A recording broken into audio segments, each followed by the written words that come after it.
in.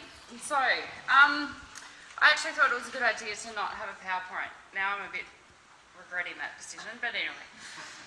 So, I recently attended a 20-year high school reunion, and as you could well imagine, the standard question was, so what do you do to get a conversation started? I'm fortunate enough, I get to say to people that I change lives. My name is Elise Purkis, I own Unkluttered Life, and I'm a professional organiser specialising in excessive clutter, chronic disorganisation, but ultimately working with hoarders. When I told one of the cool girls from school what I did, she said to me, "Oh my goodness, you are the most interesting person in the room right now." I already knew that.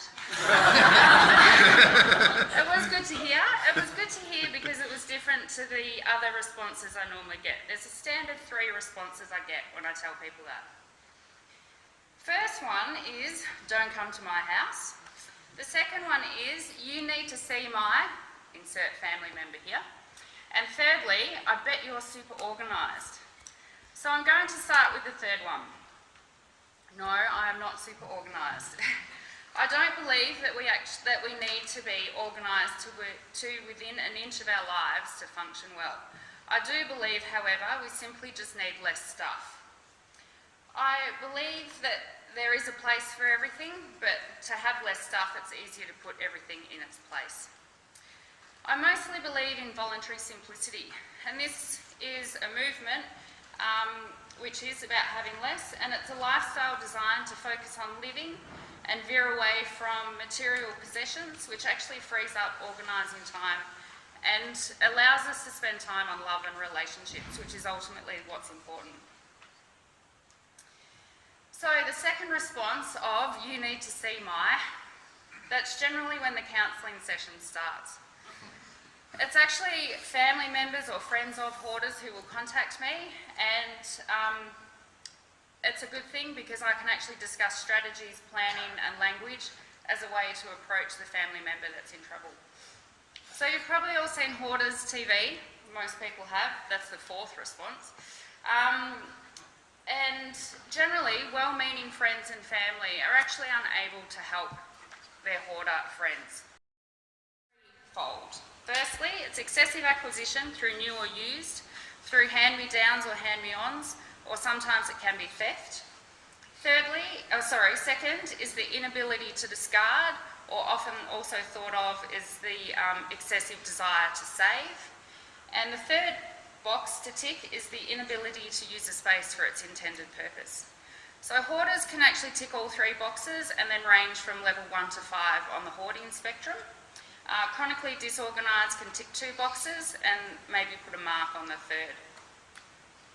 So as of 2012, hoarding was officially listed on the the Diagnostic and Statistics Manual of Mental Health Disorders, which is the Psychologist's Bible, as a mental health disorder. It is also the symptom of many other mental health disorders, such as bipolar, and 92% of people suffering from hoarding as a mental health issue also suffer from other comorbidities, such as depression. So some statistics. It is estimated approximately 5% of the global population are clinical hoarders. That actually equates to 375 million of our global population can be deemed as being clinical hoarders. It is 5 times more prevalent than schizophrenia, and it's estimated that there are 11,000 hoarders in Geelong, with a further 30% of the global population living in excessive clutter or chronic disorganisation. Now, anecdotally, I've told that there are more hoarders in Geelong as a regional area than there are in most other regional areas in Australia. I don't know why. It could be because of space. It could be for any number of reasons. Unfortunately, there's very limited research in hoarding. They've only been researching hoarding for about 20 years, so a lot of that type of information is anecdotal. So I actually trained through the Institute for Challenging Disorganisation in the United States to be a certified professional organiser, and I'm actually working towards obtaining my master's status. In order to do that, I need a minimum of 5,000 contact hours, 5 years worth of study. I need to give workshops and presentations before I can even begin thinking about applying as a master's in professional organising is what I do. I also am an interior designer and have studied psychology at Deakin Uni. So to put all that together allows me to understand the hoarder or the chronically disorganised. All my studies and my experience allows me to understand the triggers, the reasons behind the acquiring the stuff, the anguish that goes behind it. I can understand people's learning modalities, and I can provide the motivation, direction and vision that's actually required to get them over the level into the next stage, which is really hard because hoarders generally can't see through the stuff. They tend to isolate themselves and push everybody away and just cocoon themselves amongst the stuff. When the depression sets in, stuff clutters the mind, the situation just gets worse. So I also pride myself and our service on the fact that we provide a really supportive environment. It's a very intimate experience going into someone's house and helping them work through their stuff. People open their junk room doors to me, people open their drawers. I see all sorts of wild and wacky things. Yesterday I worked with a client, this was quite amazing, I worked with a client who, my father used to own a hardware importing business about 30 years ago. She had one of his tape measures.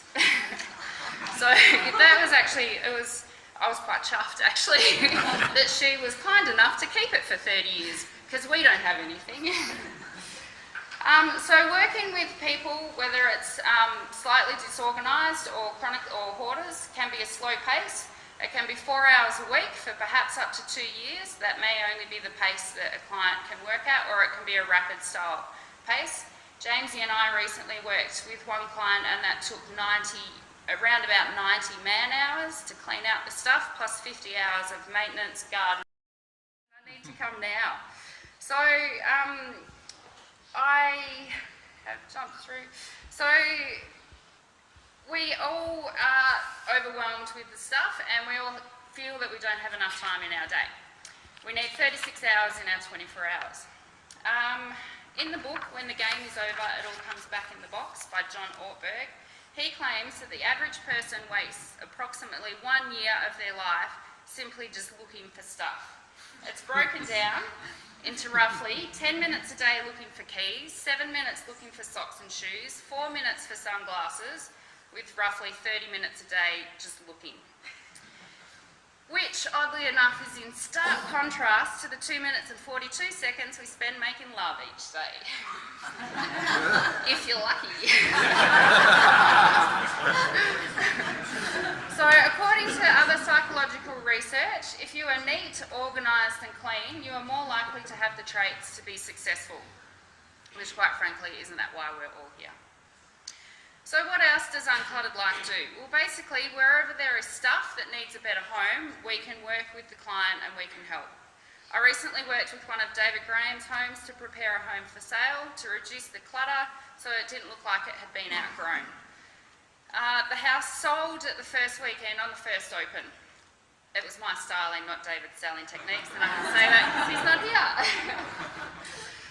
We also work with seniors to help them downsize, people who just want to live better in the home, or we can also provide a clean around service so that people can have better wheelchair access, or if they're getting in-home treatment or cancer treatment, for example. So I don't have a bread, butter or dream client, because any client I work with, as far as I'm concerned, is a dream, because it's a big step for them to ask me to come into their home. I would, however, like to talk to people for the likes of Darren Lyons, hospital directors, social workers, mental health nurses, to explain how Uncluttered Life can actually work collaboratively with these people and help people who are living in some pretty extreme situations and really don't need to. There's not too many people out there doing what it is that we do. We pride ourselves on the service that we give and desperately want to make sure that there's less people spending one extra day in these situations that they don't need to be in. So I appeal to you all, my fellow people. If you could, and the people that you know, to get Uncluttered Life, to unclutter your life, and to allow you to invest your time wisely, spend more time with your loved ones and less time, and more time enjoying life, less time looking for keys, and more time making love. So